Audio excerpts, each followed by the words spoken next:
Cynthia McKnight, Linda White. Flo Delaney.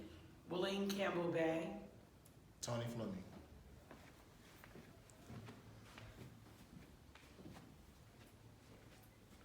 Imagine the mere genetic makeup of the pigmentation of your skin color challenging you mentally, physically, and emotionally.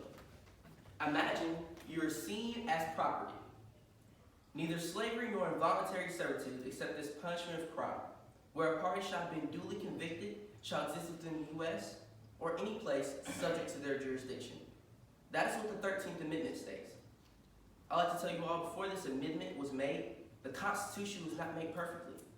In fact, America's Constitution was a pro-slavery Constitution before this amendment was inducted.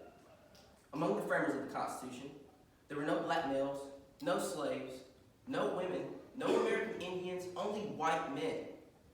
The framers possessed wisdom, political skill, moral virtue, but when it came to the question of slavery, it failed them.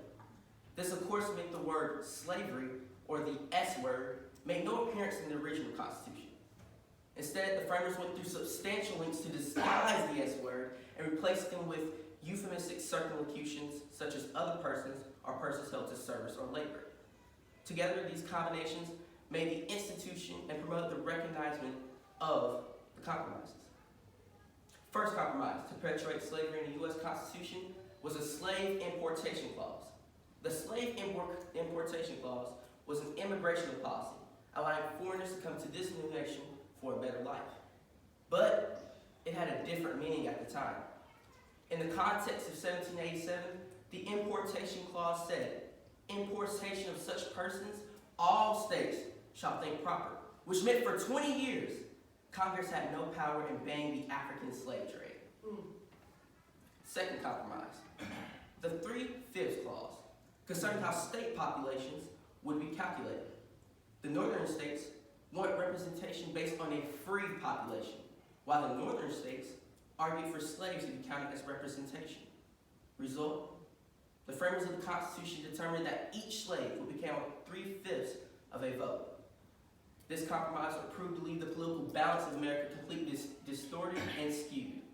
The first census between slave state South Carolina and free state New Hampshire proved the unfairness of this clause. Each state had 140,000 citizens. But South Carolina decided to use the 3/5 clause to account 100 slaves for 60,000 votes, putting 6 seats in the House of Representatives for South Carolina and 4 for New Hampshire. Third clause, the Fugitive Slave Act.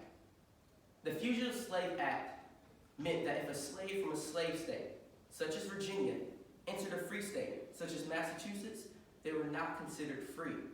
It wasn't until 1861 that this clause was passed as a result of the Dred Scott decision.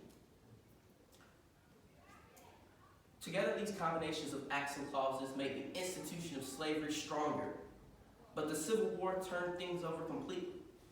The Civil War was an act of constitutional reconstruction, fought between the northern and southern states over state rights, but also slavery.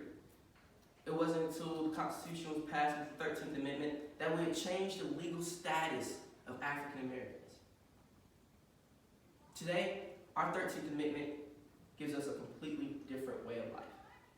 It sets the perception that we who live here in America have the right to be considered equal. We have the right to pursue the same goals, paths, careers, and happiness. Although this is a said mandate of the supreme law of land, there is no question that slavery has been left in our nation's past. From the Reconstruction era of 1877, from Jim Crow laws that continued major segregation and legal castration, to our recent Black Lives Matter protest in 2013, that was a protest against minorities, against the police violence against African Americans. Slavery has not fully left our nation, ladies and gentlemen. The 13th Amendment has to remember, because of its importance, because of its significance, because the future youth have to know that the genetic makeup of the pigmentation of your skin color should not define or confine you. Thank you.